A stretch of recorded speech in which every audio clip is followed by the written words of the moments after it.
I know a guy who was a waiter there, and he's a poet, and he told me about this, and then he basically applied to it for me. You know, I gave him a digital. It's at M.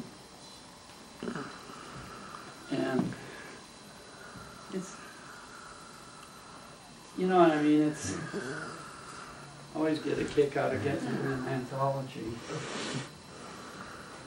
God. And then, this is like a project that I started, actually with this book. This is the book that started it. I took this book and drilled holes in it. And originally, because I got in these archives at Ohio State, the guy who was the curator of the collection, I would try to think up stuff that I would think was funny. So I would take books and drill holes in them and make like it's archival research. And originally I told somebody in Italy that I had a friend that had brought home a bunch of clothes from Goodwill, and they had these little white flies, like little moths, teeny little white flies. They might have actually come off houseplants, but they were laying eggs in some of these books. Like when I was in the exhibition at Grand Palais in Paris with the letterist, I got a catalog, and I noticed that she took my catalog and put it under her houseplants, you know, to keep it off the coffee table, which is a wood coffee table, which I'm glad that, you know, it's saving the coffee table, but it's like, how many of these catalogs?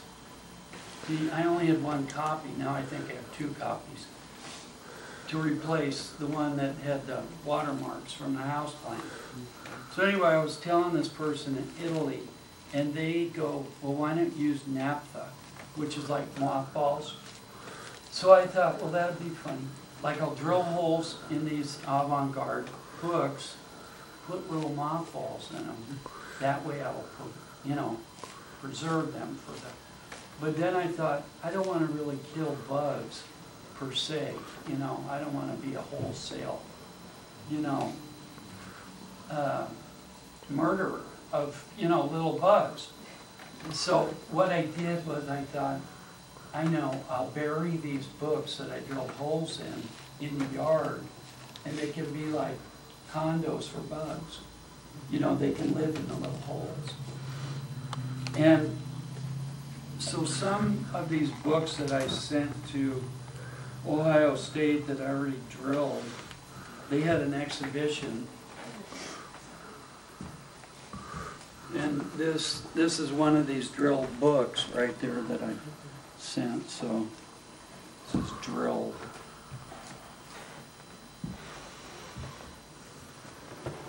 One of my teachers from a couple years ago was Brown Marcus. It's funny. Oh, really? Yeah. Yeah, hilarious. Well, you know, when that book came out, it was funny because it was in, I think, maybe the late 80s. That's 89, yeah. Yeah. And I had been in this exhibition in Paris in 1985 that was, you know, sponsored by the letterists. Specifically, one of the letterists named Maurice Lemaitre, was kind of like if Isidore Izu was the Pope, Maurice Lemaitre was, you know, the Secretary of State, you know. But Maurice Lemaitre is actually still alive. I think he might be deaf. But Izu died maybe 2 years ago, you know, the founder of letterism. And both those names are like nom de plumes. Izu, I forget, they both have different names. But there was a guy that taught at Lewis and Clark College named Pietro Ferrua. He taught French, and he's an Italian. And was an anarchist right after, around the time the end of World War II. And because of national service in Italy, which he refused to do, he was sent to prison in Italy. So he was like a conscientious objector anarchist, which is kind of a unique approach to being a conscientious. And he was actually kicked out of Italy and ended up in Switzerland. But during this time, Albert Camus had a magazine or newspaper in Paris. I can't remember the name of it, but this Pietro wrote for that magazine, and Maurice Lemaitre did too, and so Pietro met Maurice Lemaitre. This is around the time that Maurice Lemaitre became a letterist. So Pietro became aware of the letterist movement. And I think maybe like in the late 70s, Pietro organized an international symposium at Lewis and Clark College and invited Maurice Lemaitre over here to, and they had, it was the first international conference on letterism, and it was here in Portland, which is kind of funny. I think they have a lot of material at the Lewis and Clark Library, if anybody ever wanted to look into it. But the letterists that are still alive, they're still active. You know, they have like websites, and I think they're having some sort of exhibition and some kind of musical event in London, either last week or next week. They sent me, you know, they have like a blog with links to the other letterists. But I'm actually not a letterist. I'm a inist. You're a what? An inist, which it's short for Internationale Novatrice Infinitesimale, which is supposed to be an international avant-garde. So it's, Novatrice is like, you know, creativity, and then infinite, you know, so it's, that's, anyway, the guy that founded it is a guy named Bertazzi. Gabriele Aldo Bertazzi. Who's the guy that's the dean at this university in Pescara? Actually, he was the dean. He might be retired now.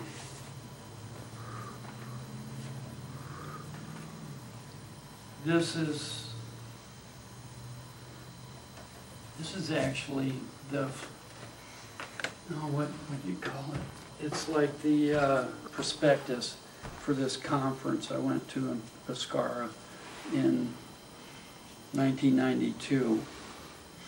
And it's funny because I didn't realize, I thought it was an art conference, but some of these people are like Henri Chopin. He is a French guy that lived in England that did a lot of sound poetry. He used to do stuff with, I don't know, all that type of stuff, flangers and all those things. And I saw him at a sound poetry concert, and he basically was like the Jimi Hendrix of the sound poets. But what I wanted to show you that's just funny is, see, so I get this in the mail, and I'm a potter, and see, there's Paul Lambert, right? I don't read Italian, and it actually says that's authors, but I thought it was an art conference, and I thought that word meant authority. So I thought that they thought that I was an authority on contemporary art, and that's why I got invited to this thing. So I went to it. So I didn't realize it was an avant-garde poetry conference, But I went to it, and essentially all the people that spoke at the conference spoke in Spanish, Italian, or French, none of which I speak. So I went to the conference, and then when I was at the conference, the dean at this Italian university invited me to write a text, which they published about a year later. And I was pretty much a potter, and I ended up writing this text, you know, like, what do they call it? Free verse. I just made it up. And they printed it, this university did, like in a folio. And my text was called My Summer Vacation, which is tongue-in-cheek because I said I wasn't a very good student. So I know that I had an assignment in high school where I was supposed to write an essay on my summer vacation, but I never did it. And I thought, this is my opportunity to finally write the essay. Mm-hmm. So there was that. But as I was involved with this group, at a certain point, Bertozzi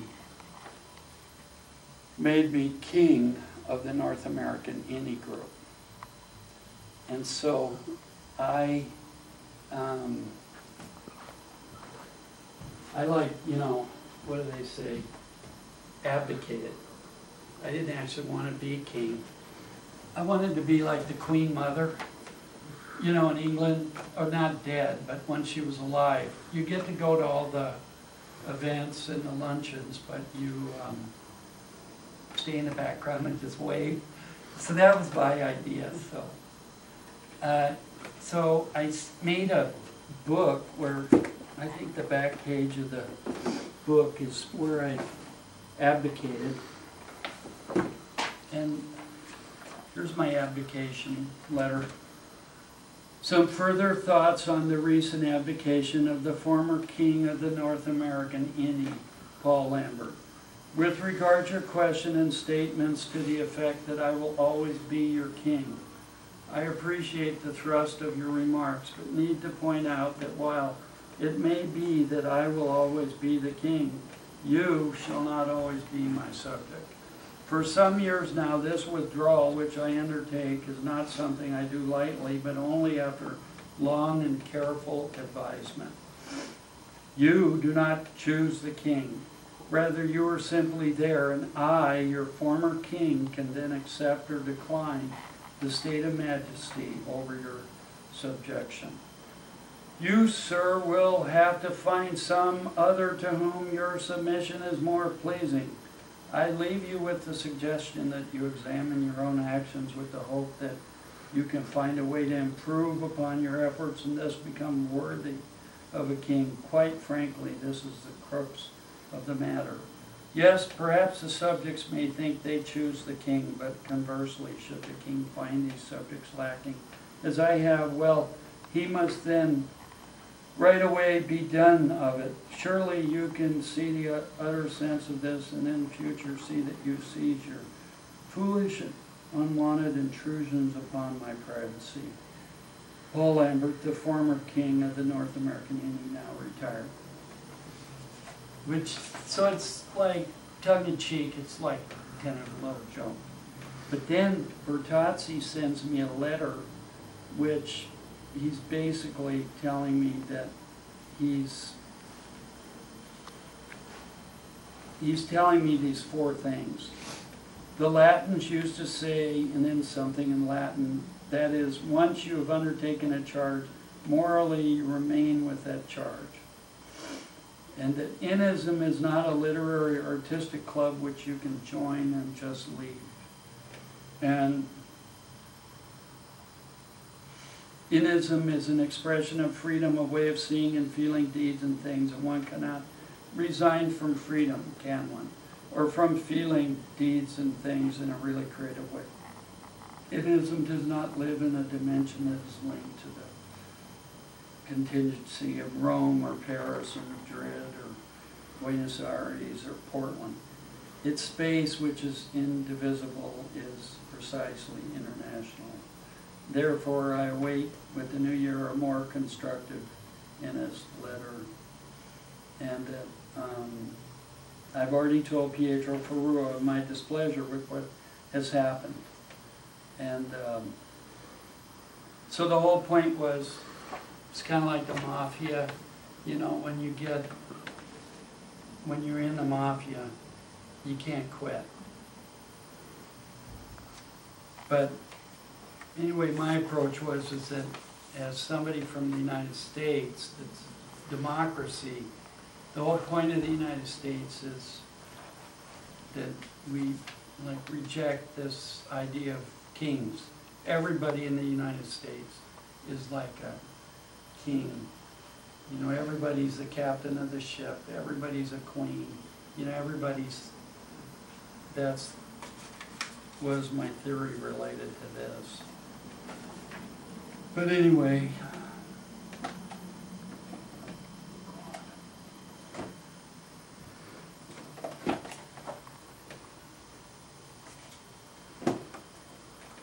so this movement that I became connected to in 1985, so there's 1995, it's what, 28 years?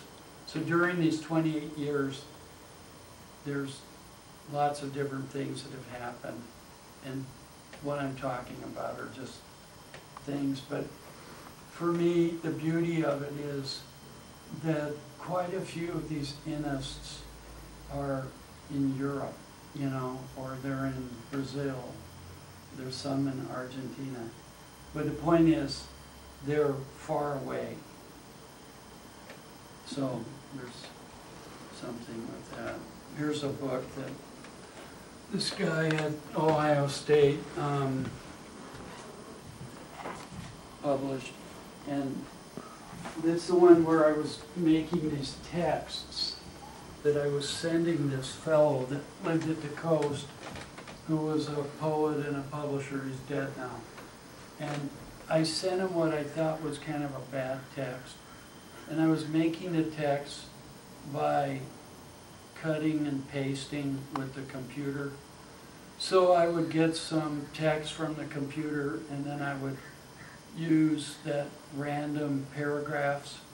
I don't know if you ever do that with your Word program, but you can take the text and you can skip a line for every line of text, and then you can highlight it and hit random text, and it will mix up the text. And then after, you can also take hunt and replace, something find and replace. So you can take a word like and, or a word like the, or a word like of, or even just like a period, mark, anything. And then find and replace that word with any other word you want, or maybe no word. So you can eliminate from your text all the 2-letter and 3-letter words. But so, okay, you've already randomized this text. And then you can take the text to a text filter and generate, like let's say you have like 500 words. Then you put in a text filter and you can generate 2,000 words from your text. So then between the randomizing it, the find and replace, and the text filter, then you can go through it and you can edit it. And you can add other text. Like what I would do sometimes is I would write, if I remembered a dream, I would add the dream to the text. So there would be the original, what I would think of as, you know, screwed up text, but it would have a dream narrative somewhere in that text, you know. So sometimes back then, when I was doing this, you would get spams that would have some kind of peculiar text at the bottom of the spam. But now spam filters have eliminated that. But back then, I remember one time I got like a lesson plan for maybe, anyway, I used the lesson plan as part of the text. And what I used to use for text was, I would look for Stalin's purge trials, I would look for financial reports, and I would look for the Saint Bridget, who was like a queen in Sweden, who used to write these letters to the Pope, and it was during the period when the popes were French, and they'd moved the papacy from Rome to Avignon, which I always thought was funny. And then, as if there was a Spanish Pope, they would move it to somewhere, the Vatican, somewhere in that. But this lady from Sweden, she would write these like, and I think Saint Teresa, some other lady that became a saint, I think they all became saints. She wrote letters too. They would like harangue the Pope to move the papacy back to Rome, which I thought that was funny. I thought the Stalin purge trials were, you know, something like a significant text. And the financial reports, this would be like when George Bush was president, they were kind of hilarious too. And I remember there was one ebook, I think it was my first ebook, it was called Memt. And I just had the idea of this word Memt. But I actually found out that it's a word from physics. And when I first Googled it, there was only a few places where you could find this word Memt, but it's something about photon theory. But I made this text, which was essentially financial reports, and I substituted for Goldman Sachs and whatever those Bear Stearns and all those places, the names of Hawaiian gods.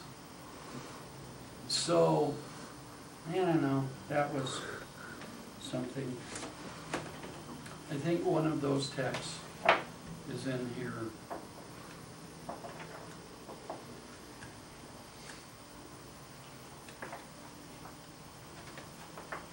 And I used to mail stuff out to people, and I would make postcards that I would send.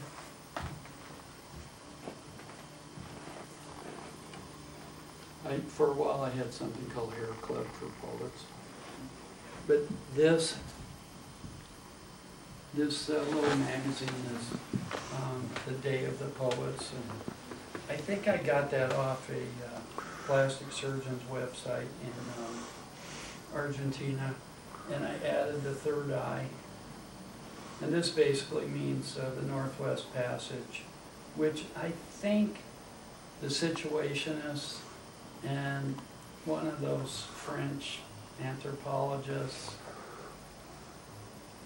Claude Levi-Strauss, or I forget his name, they would talk about the Northwest Passage because evidently it was a subject for explorers in Europe, was to try to find this passage to India, or the Spice Islands, called the Northwest Passage.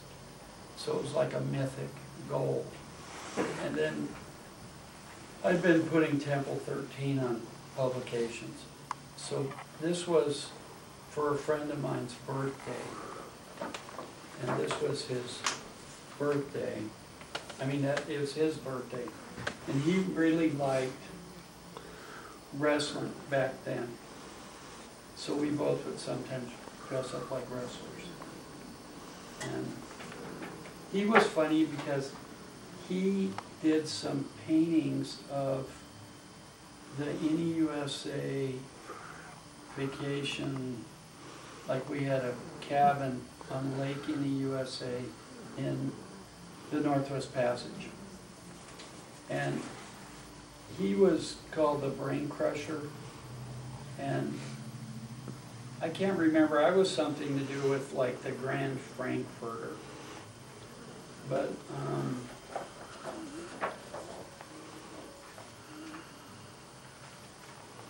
I don't think that was my wrestling name though. But, so I took the menu off of prison, like a county prison in Washington. I think it was in Aberdeen. And so anyway, this was supposed to be, he was having a birthday party, so this was for his birthday party. And then I just put some texts. And here's one that I always liked. It was called Geronimo. And then here's another one that I liked. It was called Alabama Cake Funding. And then here's me and him like making like we're, wrestling. And then of course there's this one that's called Meant too. And this Meant was funny because when I sent Meant to this fellow in Finland who made an ebook and put it on his website, I sent like maybe, I think they were all labeled like MEMP 1, MEMP 2, MEMP 2.5. And I thought that he would put them in that chronological order, like that those were chapters. Actually, he didn't. Just the way they happened to be in the file was the way that he posted it as an ebook. So that was kind of funny. Oh God, because some of them were basically, I thought that he would read it before he would post it. That didn't necessarily happen.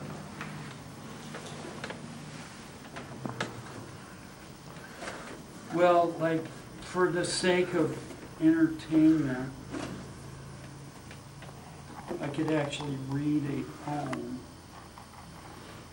This is some other stuff that's Give you a poem, is it like you said you're doing interesting other enhanced audio techniques or something? What does that mean? Well, Robert and I, when I went to this conference in 1992 in Italy, there were some people that were sound poets, and they had a sound poet conference, or whatever they call it, concert. It was really nice. It was in a opera house in Chieti. And it was funny because they gave me like somebody who was my host to go to the thing. And she was telling me that she really liked speaking English with me because I think she was like an English graduate student, a language student. And she said that she had an uncle that lived in New Jersey that was a musician. And it reminded her of speaking English with him. And I said, oh, who's your uncle, you know? And she said it was Henry Mancini, you know, the one from the Pink Panthers, so that was funny. But this is, when I would have had to have been a little bit, you know, I would have had to look around because when I was doing the musical stuff, that was back probably in the 90s, and it was with cassette tapes. And Robert here, we both would do them, some of them together, and then the guy that is the other guy that dresses up like a wrestler, we used to do some at in his basement because he had recording equipment, or you know, he had one of those little things. And I actually don't think, I only made a couple of CDs of those things, but I would have just had to spend more time around the house and find one and then find a cassette boombox and bring it. That would have, which I didn't do. So this is off the subject, but do you also do your pottery? You still doing that or what? No. What's funny about the pottery is in the late 80s, I realized that I'm never ever going to make enough money making pottery and selling on consignment at craft galleries and going to craft fairs to ever be able to pay for any kind of retirement savings or, what's the other one, medical insurance. So I think I was just about 40 And I decided I'd have to get a day job. And ironically, I got a day job at a ceramic tile factory or job shop called Pratt & Larson. And they're here in Portland. And I've actually worked there almost 24 years. But I got laid off this Christmas. So, you know, I didn't even bring a hat to try to get money. Just kidding. But anyway, I'm at that age anyway. You know, I'm in my 60s now. But, so when I started doing it as a job, I quit doing it as a, you know, at home in my studio. And that's when I started doing, I did like cut and paste and copier art type stuff. And well, I got invited to this conference in 1992, and I started doing some writing, you know, and in the 90s, I met a guy named Gerald Burns, who's a poet who's now dead, who won, you know, like fellowships or grants or poetry prizes. He's someone who went to Harvard and then went to Trinity College in Ireland. Anyway, he actually moved into my house. Like, I rented him a room. And I can't tell you how much fun it is to get, if you're a high school graduate, to get a Harvard graduate to tease or give crap to, actually in your house. I mean, we used to, it was fun to have somebody like that to bounce ideas off and just, and he knew a lot of other writers and introduced me to other writers, and he actually introduced me to the guy at Ohio State, and that's how I got in the collection at the library at Ohio State, was through this Gerald Burns. And then it was kind of odd because when he was 57, he died. And he didn't die in my house, but his mother had had like a stroke. And so he was going to go back to the Detroit area to help his dad with his mom, who had had the stroke. And he used to get me to throw the I Ching because I like the idea of chance in my artwork and my text, and just to decide what to do instead of, it's a more complicated thing than flipping a coin. And I threw the I Ching, and it was like the worst throw, you know, for him going on this thing. So then I said, well, you know, I'll throw it again, because it's a book of changes. Yep, came up the worst throw again. So anyway, it was ironic. He paid me 2 months rent ahead, went to Detroit, and then not quite 2 months later, died in his sleep. And he had like a heart attack or a stroke. And anyway, it was weird. The day he died, when I was going to work, I had a black cat that ran in front of my truck. Just that type of thing. But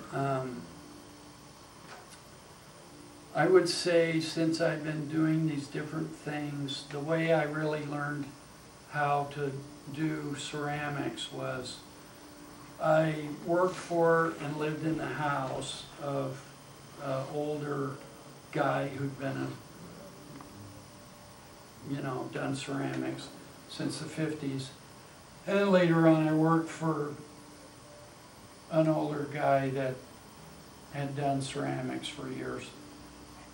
And then with this poetry thing, I think that this Gerald Burns kind of mentored me with this. And anyway, just finding some older person that's in the field that, or the direction that you want to go, it seems like that's kind of a handier way to learn about it and study it than actually studying it more at a distance through books and stuff. Right, I Anyway, think I was gonna say now, I mean, I think all of this stuff, like what the artwork that's in that one book here, in this book, I mean, this stuff is, you know, things like this are all over the internet. yeah, You know, I yeah. mean, there's like, I mean, there's so many websites, yeah. like there's that one called 1001 Journals, you're probably familiar with that. Those Actually, I'm not. you know, people who have done projects where they just send these journals all over the world, everybody's just putting in their art and everything, and you know, you can look at these things online, and they're, you know, very similar to what's going on there, Right. you know, I mean, so I think, the internet has just brought all of this stuff. Yeah, I mean, when I bought one of those iMac computers, I think in 1999, which was soon after they came out, and it was, you know, quite a, what do they call it? It was quite a boon or good fortune for me, because you could do stuff with it and you could get in contact. I could stay in contact with people around the U.S. or around the world through email and the internet. So I think like a lot of that stuff, I spent a lot more time doing in, you know, the early, I think in 2000, I went to an exhibition in Finland, and so Bertazzi and I made arrangements, and another inist, who I think's passed away, named Laura Agarossi, and we met in Lyon. You know, I flew into Lyon, and he, I don't know why, but he had a Jeep Wrangler, which is, I thought was unusual in Europe. And we drove from Lyon up to the German border, and then drove up through Germany, through Denmark, through Sweden, to northern Sweden, and we crossed over to a town in Finland called Kemi, where the curator there had already done one show with this inist group, and he had invited us to another exhibition and comped us. The museum was comping us for a week in Finland, like, which was great because it was a nice hotel and we had nice restaurants that we went to. And so there was this, I put all these Photoshop documents. So they were like digital collages that I made with Photoshop. And that was what I had in this exhibition. I think I had maybe 40 Photoshop documents. And then we came back through to Helsinki, took the ferry to Stockholm, went back to Copenhagen, and went to Amsterdam, and then we went to back. This fellow Bertazzi has a farmhouse in the mountains in the central Mestive, and we stayed there for a while. And for me, you know, it was very nice, and since I was working, I had paid time off, so it was theoretically, I was on vacation. It was a nice road trip around Europe. I went places I've never been.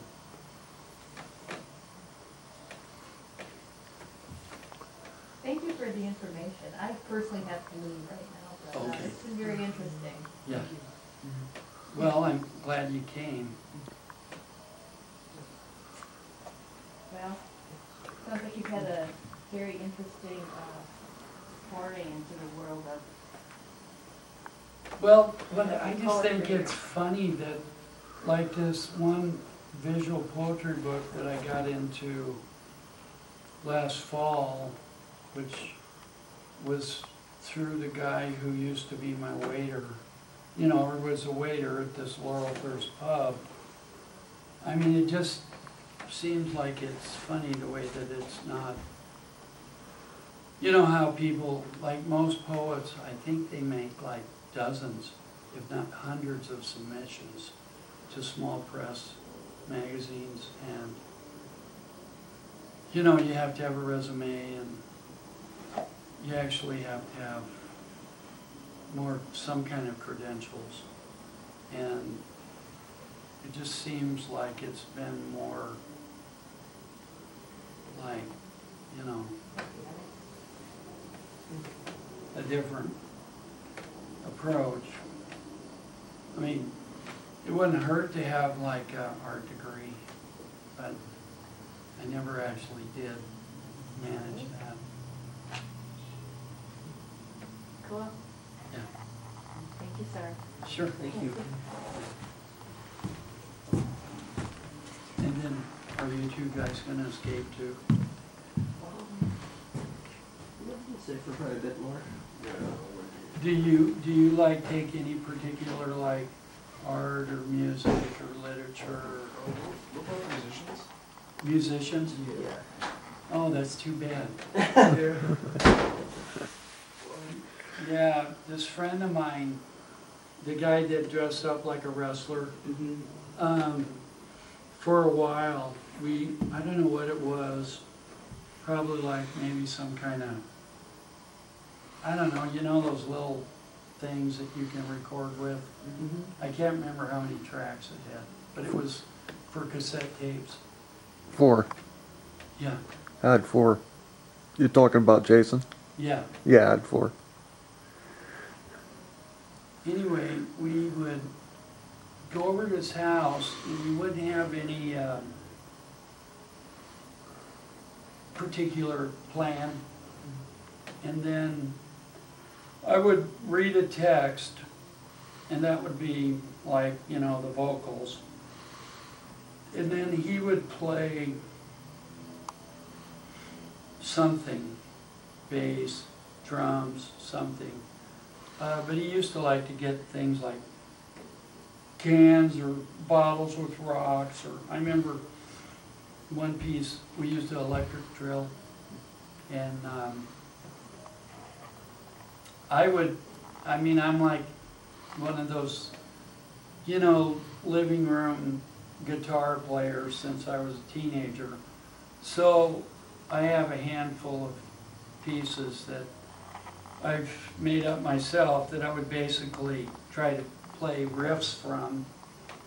And I remember one time I did a text and I thought it was really good, you know. But he had a friend there that had a flanger, and he completely flanged out my vocals.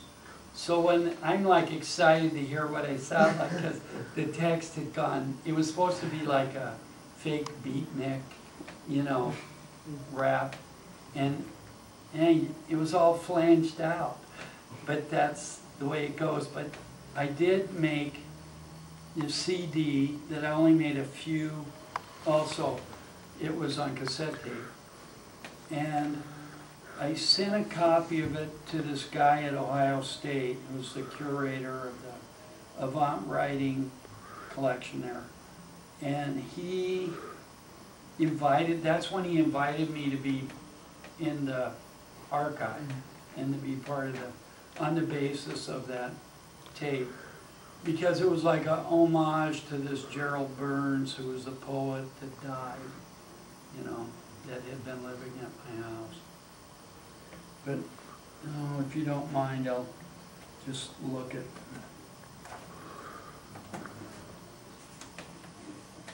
You know, a bunch of these people are dying.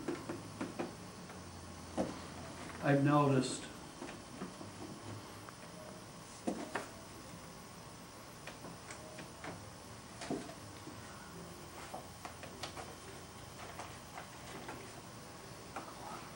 Oh.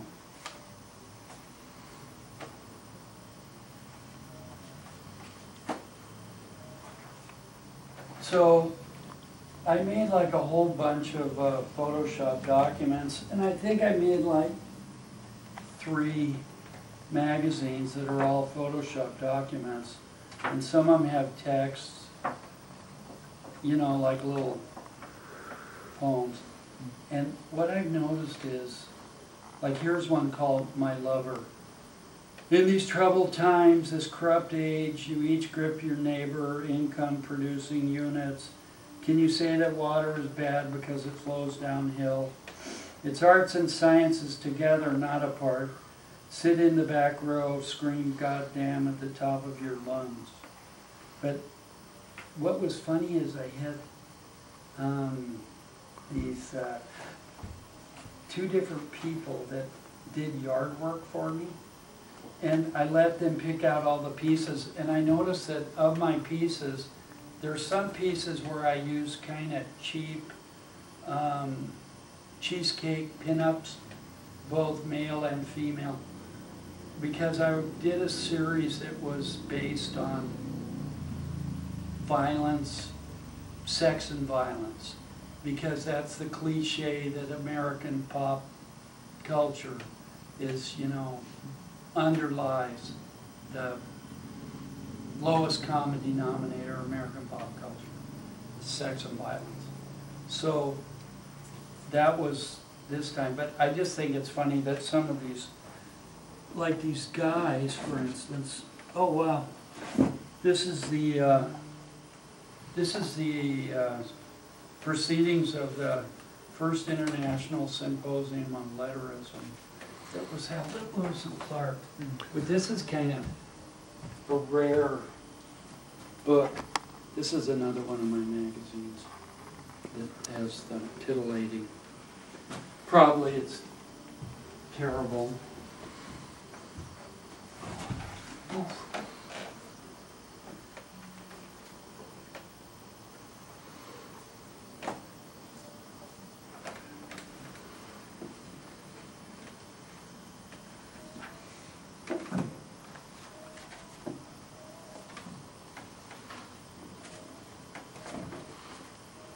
Oh.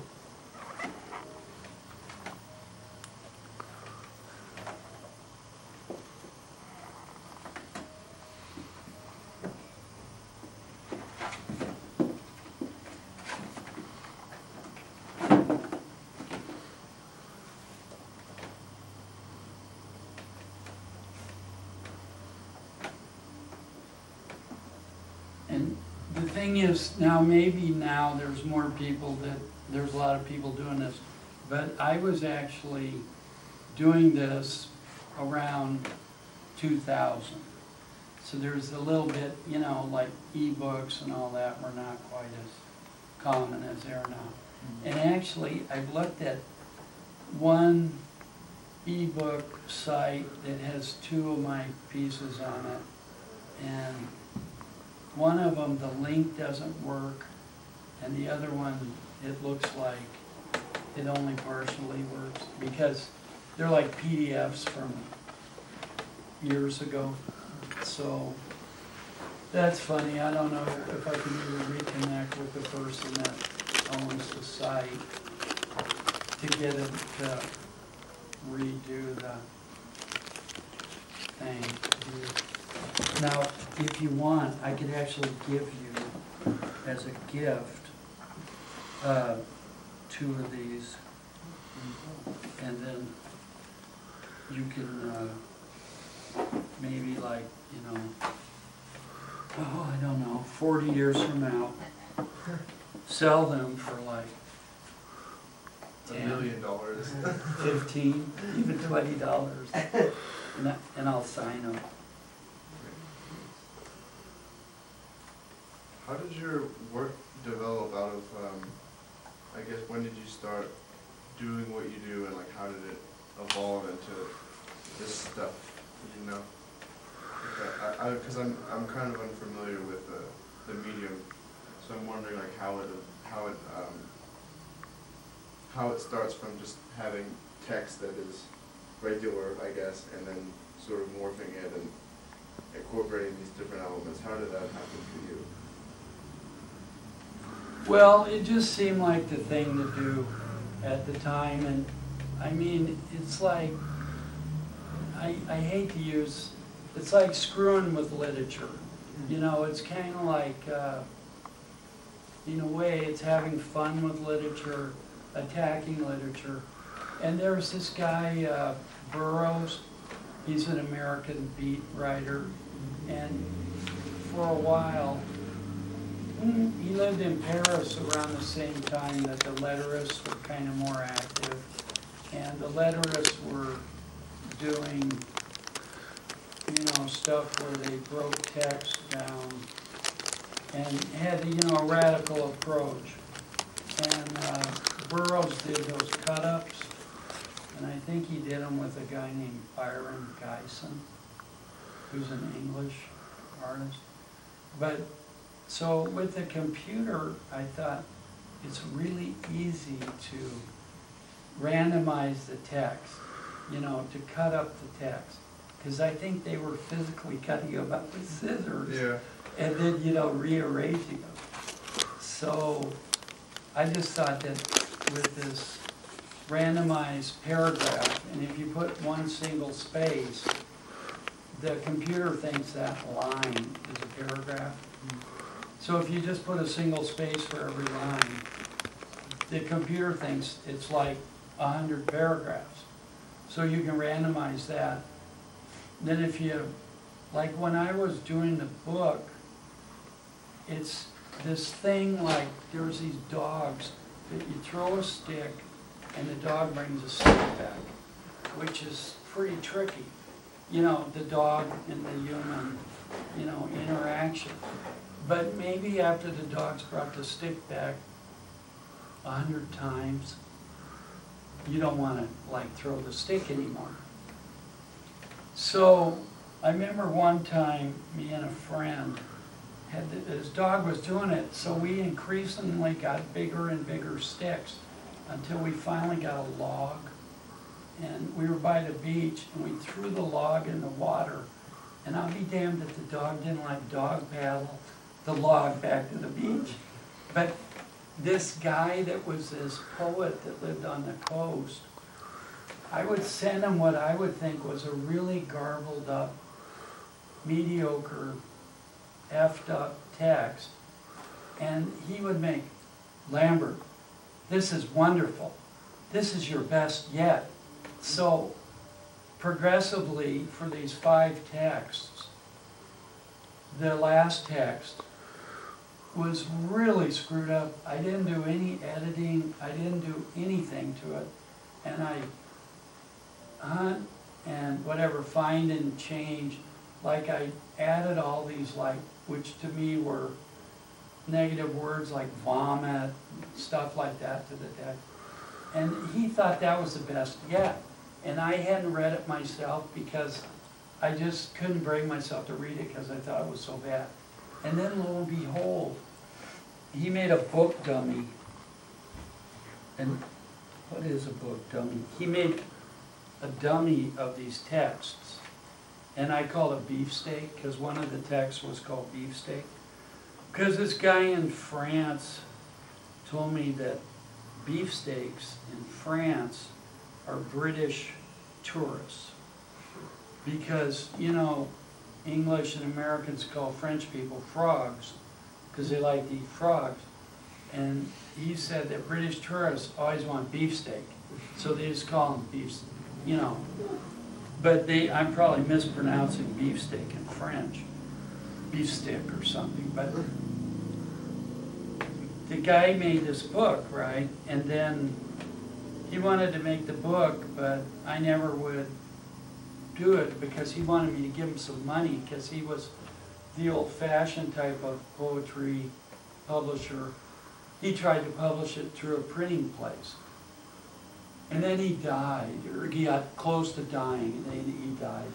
So then the guy at Ohio State, who was also a friend of this fellow, he undertook it, but by then they had Lulu, which is a print-on-demand site. So they didn't have to like order 500 copies. And it didn't have to cost like $900. So, I don't know. The point is, I don't like business. I kind of hate business. And when I was in school, I hate to admit this, but I didn't like science or math. And I liked art, but where I went to school, they didn't really teach art. I think I took like a 3-month elective in art. I did take music appreciation. And we used to come up here, and some people that did tape compositions where they'd have the tape recorders or the speakers all around. It was called a Group for New Music, and this would have been in the 60s at Portland State, this Group for New Music, and they would do that type of thing. But anyway, just from, I didn't like business. When I got out of high school, I didn't really want to go to college. Once I went to college a little bit. I didn't want to get married. I didn't want to get a job. I just had this vague feeling that a job would be bad. A job would be negative. I'd be like stuck with these people in some kind of weird hierarchy, I think, now in retrospect. It'd be like high school, only worse. And so doing this pottery, I could kind of be, I somehow managed not to have a job. I think from the time I got out of high school to the time I got my day job, I didn't actually have a job. It added up to like 4 years. So between the time I'm 18 and the time I'm 38, I only worked 4 years. So I was able, Portland used to be incredibly cheap. You could actually rent a studio apartment in Northwest Portland for $50. You know, you could buy or rent a 4-bedroom house in Southeast Portland, $285. And back, starting in '79, I started buying a house, and the price for the house was $36,500, and it was something called a lease option, so you didn't have to pay a down payment. When you got the lease, you had to pay like 2 years property tax and 2 years fire insurance. I think back then annual property tax was maybe $600. Anyway, I bought a house over there by Hawthorne over a 30-year period on this lease option thing. So the whole thing is, Portland used to be cheaper, you know, and then once I got around in my 40s, I started thinking I should try to get a day job, just because I said like medical insurance, and so I had some savings for retirement, which I got this day job at this tile factory. And then I kind of accidentally got mixed in with the letterists and the inist, these European avant-gardes. And I don't know what they thought I was, but you know, people imagine sometimes that you're greater than you really are. What they're thinking is one thing, and what they're thinking is, like, I'm sure when I went to the first symposium in 1992 in Italy, I remember seeing these people that were major figures in the concrete poetry and sound poetry, which is like being major figures in basket making. You know, it's not the huge, you know, pinnacle of, you know, Museum of Modern Art, you know, the Venice Biennale. But anyway, I know they're looking at me and they're thinking like, because they're only speaking basically in Italian. This one group who I met later, they're like thinking like, yes, he's an American author, you know, because that's what it said in the prospectus. But at that time, I think I'd only written the one thing, which was my summer vacation, you know, which was this text, but maybe 2 pages. And it was funny because I used to like Hawaiian music and I'm actually related to Alfred Apaka, the Hawaiian singer from the 50s and the 60s, through marriage, because my brother married a lady from Hawaii. But there was this country music, I used to like that. And there was this, they were called the Sons of the Pioneers, and they were a vocal group that had a hit called Drifting Tumbleweeds. And another one is Cool Water, Cool, Clear Water, you know, like, and I interposed some of the text from Cool, Clear Water with my own text. And that's what this, my summer vacation was. So anyway, nobody in Italy would know, you know, that type of thing. So,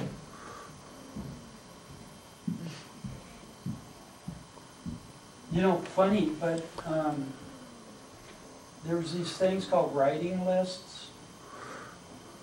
I don't know if you ever heard of them. They might have music lists.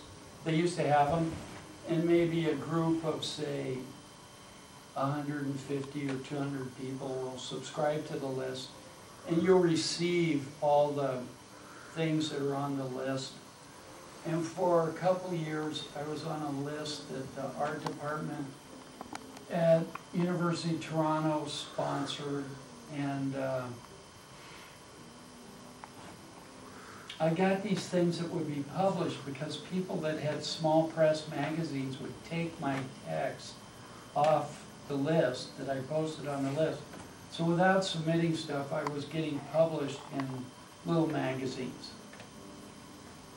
You know, when I was about 20 or 21, I went to the library downtown, and I happened to read something by Paul Goodman.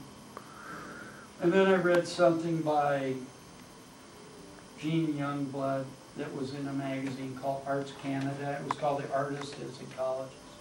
And then I think the guy's name was Norman O'Brown. And it was like in Harper's. And so this was right around, you know, either the late, like 69 or 70. And I had already heard of some people like Marcel Duchamp, and John Cage, and like that. And when I was at this library, I wanted to make some copies of these things I read. And it just so happens the Multnomah County Library charged $0.10 a copy. And I knew the Portland State Library charged $0.05 a copy. So I didn't have that much money, so I went up to Portland State, got the same things, and I was copying them. And I had also read like Buckminster Fuller, Marshall McLuhan and stuff. And it dawned on me as I'm copying these texts that I'm making my own book, you know, which is one of the things that Marcel Duchamp, what's his name? The guy from University of Toronto, I just said his name, Buckminster Fuller, the other guy, I can't remember, I'm having a brain fart. But you remember he had like, he was supposed to be like a multimedia prophet, Marshall McLuhan, yeah. So I'm thinking, and I had this like peak epiphany type experience. And it was like, you know, just like, it was like better than any LSD or pot, you know. And it was related to stuff like, in a short period of time, I felt like everything was art, you know, and which I think is a relatively commonly known now, but back then people would debate whether ceramics was art, you know, is it art or is it craft?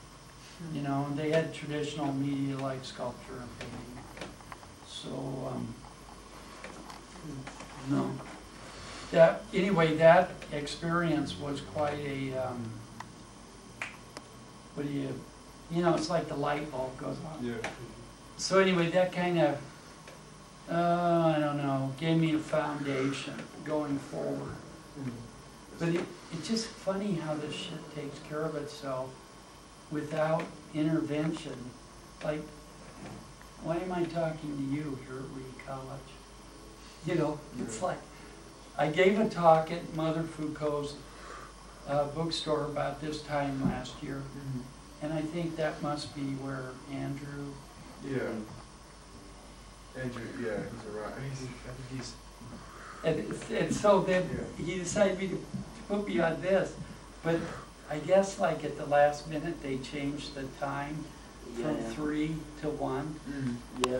And there was a woman here that was saying, you know, nobody might show up, so your name is nobody? I'm Dean. Dean? Yes. Nice to meet you. My Nice to name's meet you. Paul. Cameron. Nice to meet you. Yeah. Yeah, I kind of followed music, you know, like that. You know, I got a bunch of that type of music, like Steve Reich, and I forget. Anyway, I kind of followed Third Angle and I don't know what the Fear No Music and some of those groups, but I kind of also got out of it, you know, but once I got past the, you know, stuff that I was interested in, I got interested in modern composers, like, what's his name? Is there a guy named John Adams? Yeah. Who was, yeah, that type of stuff, and what's his name? Is it like Ivo Parrott? Arvo Parrott. Yeah, I like that guy a lot. So, lately though, I haven't been really listening to music. So, like I say, there are these groups, but a lot of these people are elderly, more elderly than me. Like, there's a certain amount of them are dying. You know, like, there'll be some, like the guy that was a curator for 2 exhibitions I was in Finland, he died. You know, and so there goes my Finnish, one of my Finnish connections. Like, what's his name? Well, it's like this Gerald Burns, you know, he was a great friend, but once he's dead, And everybody missed the You know. name was here. The bass player. it's pretty much, No, yeah, no, possibly clear from. all I wrote. Yeah, did you go there? Hey, I met her. She came to one of. I didn't go to Do you want to skate? Oh, you didn't go to that? No, I think Andrew was calling me. Yeah, Ian was calling me too, so. Oh, really? No, I guess we have to go there. Yes. Yeah. So, sorry about that, but,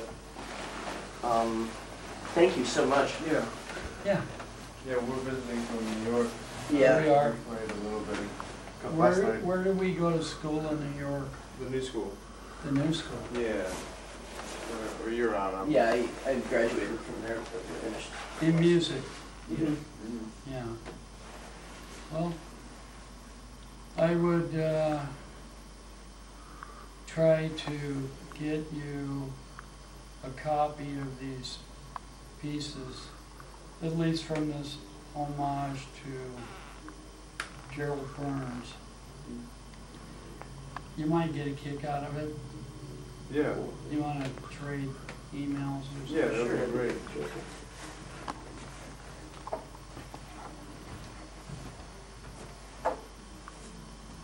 Yeah, I ended up, oh God.